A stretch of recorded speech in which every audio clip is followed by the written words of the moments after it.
Rīgas domai ir izdevies paveikt daudz. Sociālajie pabalsti, bezmaksas transporta pensionāriem un skolēniem, remonti skolas un pirmā slimnīca, iekšpagalmu ceļu remonti, jaunas dzīvojamas mājas un parki, svētki.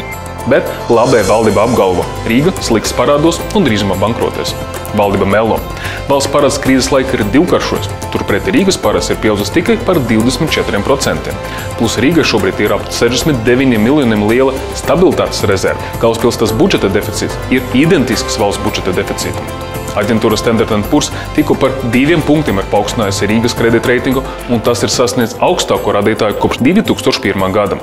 Un tas viss sasniegs neskatoties uz to, ka valdība Rīgai šo 4 gadu laikā atņema ap 100 miljoniem latu. Labai politiķi neredz mums par to, ka mēs nodokļu maksātāju naudu tērējam cilvēku vajadzībām, nevis, lai izpatiktu ārvalstu ierēdņiem. Rīdznieku nauda vienmēr tiks ieguldīta ar vislielāku atbildību un profesionalitāti, un tikai pilsētas un tās iedzīvotāju vajadzībām.